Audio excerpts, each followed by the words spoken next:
বাঙালি রান্না বান্নাতে তোমাদের সবাইকে জানাই স্বাগত। আশা করছি তোমরা সবাই খুব ভালো আছো। আজকের রেসিপি ভালো লাগলে এবং আরও নতুন রেসিপি পাওয়ার জন্য চ্যানেলটা প্লিজ সাবস্ক্রাইব করে দিও।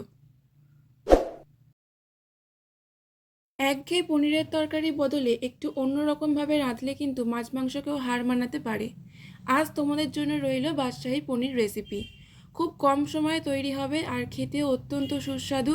বাড়ির বাচ্চা থেকে বড় সকলেই খাবে চেটেপুটে। চলো শুরু করা যাক আজকের রেসিপি। বাদশাহী পনির তৈরি করার জন্য সবার আগে পনির ছোট ছোট চৌকো চৌকো করে কেটে নিতে হবে। তারপর একটা বাটিতে পরিমাণ মতো জল দিয়ে তার মধ্যে 2 চামচ নুন দিয়ে দেব। কিউব করে রাখা পনিরগুলো ওই নুন জলে 10 থেকে 15 মিনিটের মতো ভিজিয়ে রাখবো যাতে পনির নরম হয়। ঢাকা খুলে ভিজিয়ে রাখা পনিরগুলো একটা ছাঁকনিতে ছেঁকে নেব। অন্যদিকে একটা মিক্সার গ্রাইন্ডারে পেঁয়াজ, কাজু বাদাম, কাঁচা লঙ্কা, টমেটো দিয়ে একটি পেস্ট বানিয়ে নেব।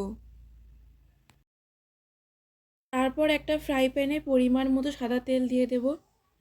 তেল গরম হলে তার মধ্যে দিয়ে দেব নুন জলে ভিজিয়ে রাখা পনিরগুলো। পনিরগুলো হালকা লাল লাল করে ভেজে তুলে নেব।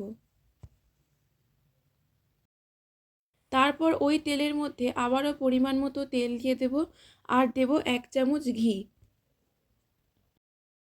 তারপর ফোড়নে দেব গোটা গরম মশলা, গোটা জিরে, তারপর দেব রসুন বাটা, আদা বাটা দিয়ে হালকা নাড়াচাড়া করে তার মধ্যে দিয়ে দেব টমেটো পিউরি। আবারও হালকা নাড়াচাড়া করে তার মধ্যে দিয়ে দেব পেঁয়াজ, কাজু বাদাম, কাঁচা লঙ্কা, টমেটো পেস্টটা। তারপর সব মশলা ভালো করে কষাতে হবে। মশলা যত ভালো করে কষবে রান্নাটা তত ভালো আসবে।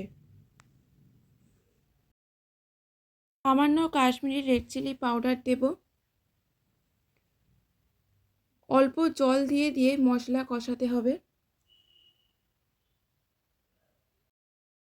সামান্য নুন ও চিনি দেব।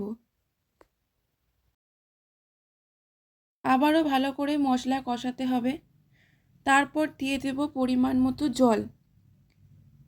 ফুটে উঠলে দিয়ে দেব ভেজে রাখা পনির।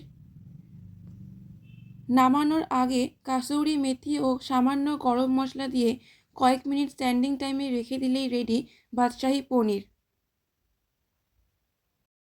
আমাকে নিচে কমেন্ট বক্সে অবশ্যই লিখে জানিও তোমাদের কেমন লাগলো আজকের রেসিপি।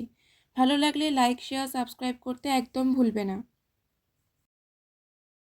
আজকের মতো এই পর্যন্ত। আবার চলে আসবো অন্য কোনো রেসিপি নিয়ে। ততক্ষণ সবাই ভালো থেকো, সুস্থ থেকো, আমার চ্যানেলের পাশে থেকো।